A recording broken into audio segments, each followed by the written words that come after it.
আসসালামু আলাইকুম everyone, welcome back to my channel. আজ আমি আপনাদের সাথে শেয়ার করব কোনো রকম ঝামেলা ছাড়া একদম সহজভাবে ফ্রাই প্যানে কেক তৈরির রেসিপি। অনেকের বাসাতেই কেক তৈরির জন্য কেকের মোল্ড থাকে না, তারা খুব সহজেই এইভাবে ফ্রাই প্যানে কেক তৈরি করে নিতে পারেন। এই কেক তৈরি করা একেবারেই সহজ আর খেতেও হয় ভীষণই মজার। একবার তৈরি করলে আবারও করতে চাইবেন। তাহলে আর কথা না বাড়িয়ে চলে যাচ্ছি রেসিপিতে। কেক তৈরির জন্য প্রথমেই মিক্সিং বলে ভেঙে নিচ্ছি নর্মাল তাপমাত্রার একটি ডিম যদি ফ্রিজে থাকে অবশ্যই 1 ঘন্টা আগে বের করে নিতে হবে। 1/3 কাপ পরিমাণ চিনি।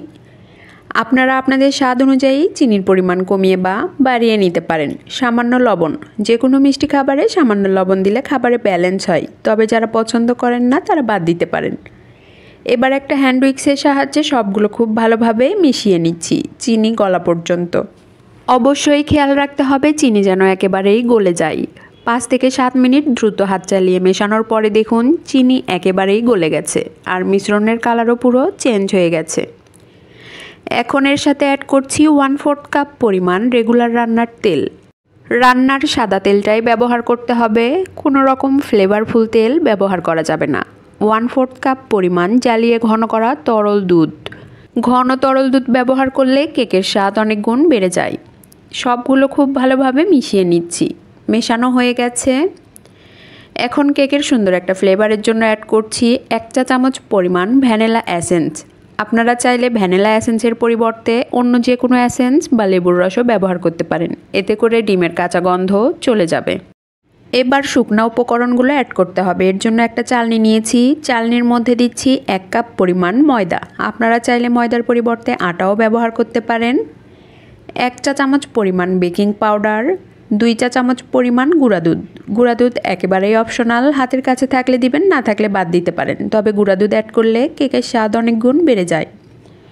এবার সবগুলো খুব ভালোভাবে চেলে নিচ্ছি। যে কোনো কেক তৈরি করার ক্ষেত্রে অবশ্যই চেষ্টা করবেন শুকনো উপকরণগুলো চেলে নিতে, এতে করে কেক অনেক বেশি সফট, মসৃণ আর ফ্লাফি হবে।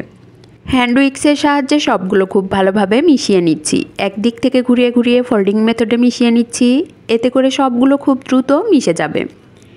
এবার অ্যাড করছি 1/4 কাপ পরিমাণ তরল দুধ। আমি পুরোটা একবারে দিচ্ছি না, বারে বারে অ্যাড করে খুব ভালোভাবে মিশিয়ে নিচ্ছি। 1/4 কাপ পরিমাণ তরল দুধ পুরোটাই মেশানোর পরেও কিন্তু ব্যাটার অনেকটা ঘনই মনে হচ্ছে। এর জন্য আরও 2 চা চামচ পরিমাণ তরল দুধ নিয়েছি। বারে বারে অ্যাড করে আবারও খুব ভালোভাবে মিশিয়ে নিচ্ছি। আমার এই ব্যাটার তৈরি করতে 1/2 কাপ সাথে আরও 2 চা চামচ পরিমাণ তরল দুধ লেগেছে। আপনাদের এর চেয়ে কম বা বেশি লাগতে পারে। সব কিছু খুব ভালোভাবে মেশানোর পরে ব্যাটারের কনসিস্টেন্সি ঠিক কেমন হয়েছে আমি আপনাদের দেখিয়ে দিচ্ছি। দেখুন, ব্যাটার একটু উপর থেকে ফেললে সাথে সাথে মিলিয়ে যাচ্ছে না, কয়েক সেকেন্ড পর মিলিয়ে যাচ্ছে। কেক তৈরির জন্য ব্যাটার একদম পারফেক্টভাবে রেডি হয়ে গেছে। আমি আজকে ফ্রাই প্যানে কেক তৈরি করব। এর জন্য একটা ফ্রাই প্যানে সামান্য তেল দিয়ে তেল ব্রাশ করে নিচ্ছি।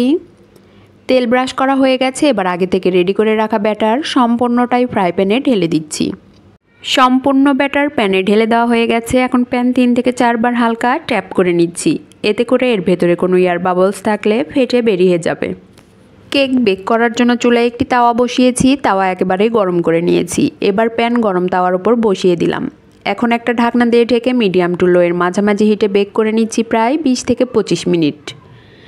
25 মিনিট পর ঢাকনা সরিয়ে দেখুন কেকের ওপরটা অনেকটাই ড্রাই হয়েছে, হাতের সাথে কিন্তু লেগে ধরছে না। দেখুন, এই অবস্থায় কেক উল্টিয়ে দিচ্ছি। উল্টানো হয়ে গেলে আবারও একটা ঢাকনা দিয়ে ঢেকে বেক করে নিচ্ছি প্রায় 5 মিনিট। 5 মিনিট পর দেখুন কেক একেবারেই হয়ে গেছে। এখন ঠান্ডা করে পরিবেশন করব। অনেকেই কেক তৈরি করলে ওপরে কাঁচা কাঁচা ভাব থাকে, তারা কিন্তু খুব সহজেই এইভাবে পাতলা করে কেক তৈরি করে নিতে পারেন। দেখুন কেক কতটা পারফেক্ট হয়েছে। এবার আমি কেটে দেখিয়ে দিচ্ছি কতটা নরম তুলতুলে আর স্পঞ্জি হয়েছে। আমার রেসিপি আপনাদের ভালো লাগলে অবশ্যই লাইক, শেয়ার, কমেন্টস করবেন আর সাবস্ক্রাইব করে আমার পাশেই থাকবেন। দেখুন কেক কতটা জালিদার আর স্পঞ্জি হয়েছে। আপনারা বাসায় অবশ্যই একবারের জন্য হলেও ট্রাই করবেন। আশা করি আমার রেসিপি আপনাদের সকলেরই অনেক ভালো লেগেছে।